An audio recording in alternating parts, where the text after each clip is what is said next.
The beginning of the end is here with Stranger Things Season 4, Volume 2 on Netflix. This is the moment we've been waiting for a while now, ladies and gentlemen, because, of course, we got Volume 1 at the end of May, had to wait about a month for Volume 2, and now it's here. We got 2 glorious episodes with a combined runtime of like 3 hours and 55 minutes, something along those lines. Basically 4 hours, which is insane just how long this is. And usually I'd say that's a little overkill, but to be honestly, I think it could have been even longer. Like, I was, like, going through the whole episode, specifically episode 9, just hoping, like, oh, come on, I wish it was a little bit longer, I wish more happened, like, yeah, because a lot happened. There was a lot they had to squeeze into these 2 episodes, and I feel like they did a great job of doing it, wrapping up this whole story, giving us new developments, and, of course, setting up for Season 5 as well. We really got the epic, intense finale that I think we all wanted. And of course, we got some big deaths, some big, just some really, really big stuff going on here in this epic conclusion. Definitely by far Season 4. I mean, I already knew it after watching Volume 1, but especially after the conclusion of Volume 2, I know for a fact that Season 4 of Stranger Things is my favorite of all 4 seasons. It is the best, and it's so good. Although it's not perfect by any means at all. I actually had quite a few problems with this finale, which we'll get into throughout the video. But before we do go any further, I do want to give a huge spoiler warning if you haven't seen this yet. If you haven't seen Volume 2, you need to go watch it on Netflix. Like I said, it's going to take you some time. It's like 4 hours. But I got through it, and it was a whole lot of fun. It was so worth it. And definitely worth the wait between Volume 1 and Volume 2. I hope they do this with Season 5 as well. Whether they do 2 different volumes again, or even maybe a weekly release, that'd be even better, but I don't know, we'll see for now. But anyways, guys, like I said, spoiler warning if you haven't seen it yet, but let's go ahead and talk full of spoilers about Stranger Things Season 4 Volume 2. And we're kind of going to split it up between episodes here just because there's so much more going on in episode 9. So we'll talk about episode 8 first, called Papa, which really puts the focus on Papa and 11 and the whole Nina storyline that we have going on there, which, to be honest, has been kind of one of the less interesting storylines, at least for me, throughout the season. I mean, obviously I loved all the developments with 1/Henry/Vekna. I loved that part of it, but other than that, 11 just going through all these memories with Brenner and getting her powers back and everything, I wasn't super interested in that. But we really get the epic conclusion to that here, where of course we have Brenner basically going full villain again, locking her up in this kind of prison at this point, betraying Dr. Owens, and then of course the military shows up. Brenner ends up getting shot and killed, and we get this nice little official conclusion to his story with 11, and I thought that was nice, but I'll definitely be happier by Season 5 when we know that she's back with her much better, more responsible father with Hopper. But yeah, there's not really much else to say about episode 8. I mean, that was kind of the main thing. But now let's get into the meat of this with episode 9. I'm kind of going to split it up by storyline, just like I did in my Volume 1 review, which you haven't already. Check that out as well. But first, let's talk about Russia, because this was, it was really cool seeing Hopper and Murray, with the flamethrower going after all the Demogorgons, getting chased by the Demogorgon, especially Hopper at the end, literally using his sword to slice and dice and fight the Demogorgon. That was awesome. That was honestly a lot of fun. Seeing the love story between him and Joyce, I did really, really enjoy that. But then again, it was admittedly probably the least interesting of the different plot lines that we had going on here. When we kept switching back between storylines, we'd be at a really intense moment with Lucas and Max, or with Eddie and Dustin, and then it just switch over to Russia, because we all knew all of those characters were going to survive, so there was no risk there.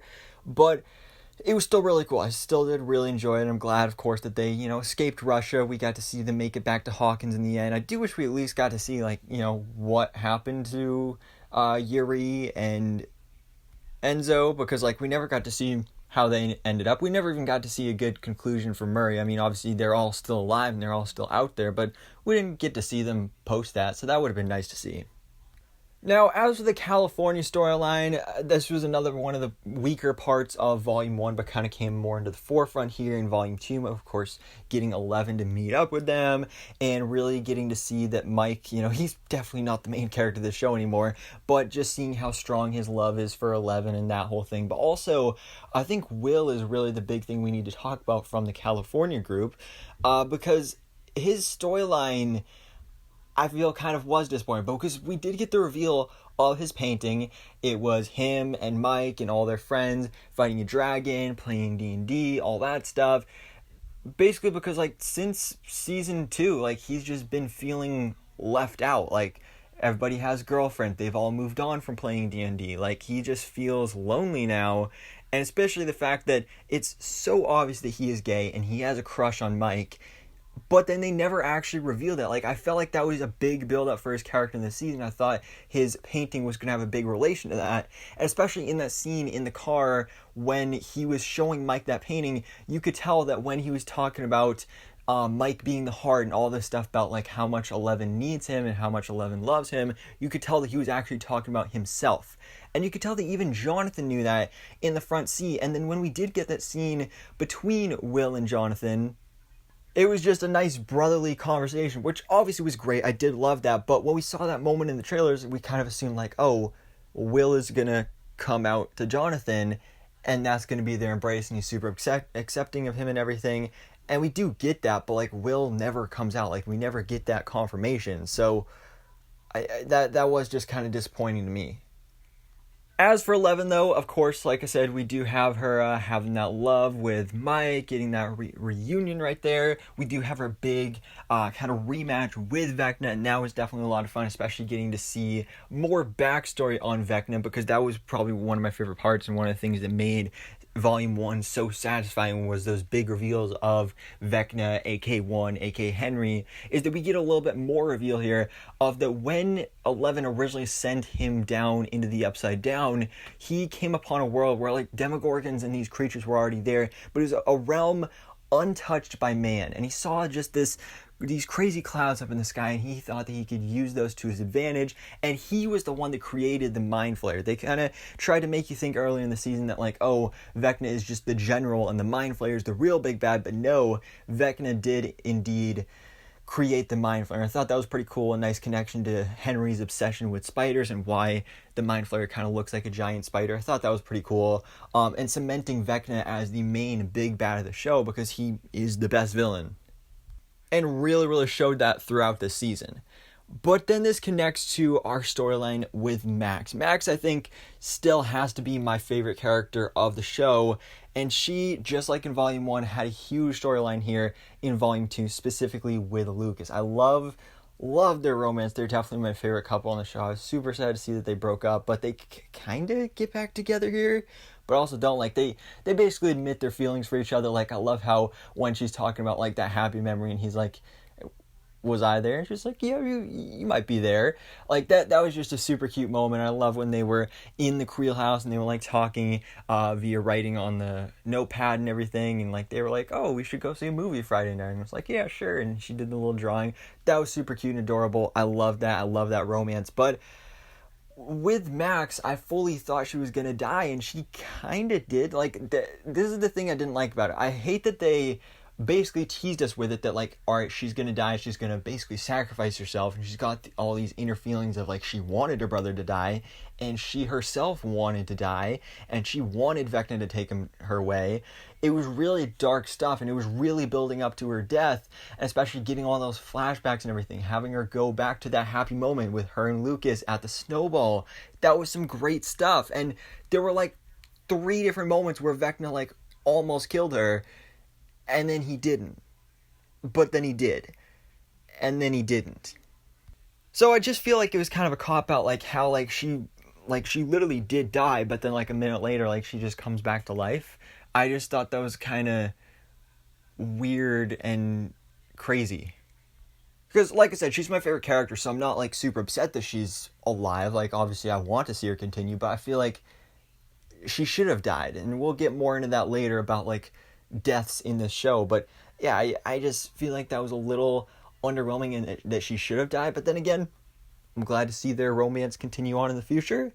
But speaking of death, we do have the death of Eddie Munson, and this was a big predictable one that everybody knew was going to happen because, you know, you've had that pattern in past seasons where they introduced Bob and they introduced Alexi, and they have these new characters each season that you just fall in love with, you just love them so much, and then they get killed off and make a big sacrifice or something at the end, and the same thing happens here with Eddie. And again, this was a predictable one, but the fact that they killed only really one of the major big characters, and it was Eddie, I feel like that's kind of disappointing because, again, it made sense for his character, and I love his little arc there of how he stopped running from things. But I also do feel like kind of switching back and forth between these storylines, which again is one of the major downfalls of the show, is just there's so many characters, so many storylines, so many plot lines, is that switching back and forth between those, that kind of diluted the impact of his death, at least for me, because I know they had that scene where he cut down the rope between the upside down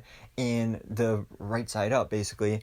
And, at that moment, you knew, all right, he's decided to sacrifice himself. He's going to die. But then it's not until, 20 minutes later, after switching back and forth between other storylines, that he actually makes that sacrifice. And I feel like that kind of diluted it a bit. But still, again, you had the whole thing with, oh, I didn't run this time. I actually stayed and fought. And that was really nice. I really enjoyed that. It's just really sucks because I loved his character, and now he's dead. Now, finally, let's talk about that big ending for Stranger Things Season 4, which, of course, sets up Season 5. So, basically, as I predicted in the past couple videos of Stranger Things Season 4, with my death predictions and all those videos, they got Infinity Ward, which, if you don't know what that means, Avengers Infinity War, where the Avengers died, and then in Endgame they came back to save the day. They lost, and then they had to come back in Endgame, and that's what's going to happen here. I was theorizing all right, they're going to lose, the Upside Down is going to invade the real world, and then Season 5, which we know is the final season, they're going to have to come back together and win the battle and finally shut down the Upside Down once and for all. And that was really cool, but again, I feel like it was, they did the time jump of 2 days, and I feel like that kind of lessened the impact as well, because literally you had, dead Max in Lucas's arms, just lying there, and then all of a sudden the earth opens up and basically the Upside Down invades, and then all of a sudden it flashes forward 2 days later and it's nothing happened. Everybody's moving out of Hawkins, but everybody passes it off of oh, it was just an earthquake. It's not really until the end of the episode where you really see the effects. So I wish that they could have done more there. And we do know that it's going to be a time jump for Season 5, so it's going to be pretty cool to be kind of living in a post-apocalyptic upside down world. That's going to be really awesome, and definitely something I'm really looking forward to. Also, Vekna is still alive. He is not dead. Vekna is still alive. He may not have his own body, though, but he's still out there. He, again, is going to be the main big bad of the show, so I love that. And a lot of people have been theorizing, myself included, that maybe Will is going to be that new body, because he's always been the one since the beginning. He was basically the one that started this all, aside from 11. He was the first one that was taken to the Upside Down. He was controlled by the Mind Flayer. He's always had this connection to the Upside Down, especially at this point in time of his life where, he's closeted, at least we assume, it's pretty obvious. All of his friends are pretty much abandoning him. He's at a very vulnerable time in his life, and maybe, even his brother's death. If Jonathan dies, that would really be a catalyst to leave him vulnerable to being overtaken by Vekna. I feel fully that could be what happens, because literally, if Jonathan dies, that solves, basically all the show's problems. Then Will can be taken by Vekna, Nancy and Steve can get together, because that was another thing I was super kind of disappointed by, is that this whole season, they've been setting up, okay, Nancy and Steve are getting back together, and you even have that moment in episode 9 where he fully confesses his feelings to her, and then she never even gets to respond because Robin interrupts them. But then at the end, Jonathan shows back up, she's just back with Jonathan, everything's oh, fine and dandy, and then Steve is just left all alone. And then the fact that on top of that Jonathan is still lying about the whole college thing, I just don't like Jonathan anymore. He's not, it's they've basically ruined his character, and it's really, really upsetting. Now, finally, guys, we have to talk about these deaths, because obviously we got the big death of Eddie, but other than that, really what was there? Because they've this whole season they've been hyping up, okay, there's going to be some big deaths in Volume 2. The Duffer Brothers said that there's going to be a body count. And yesterday, they said that there's going to be 5 deaths. And I was super excited about that because before that, I was like, all right, I can't get super worked up about, all right, there's going to be a bunch of major deaths. And if there isn't, I can't be disappointed about it. But then yesterday, they said, all right, there's going to be 5 big deaths in Volume 2.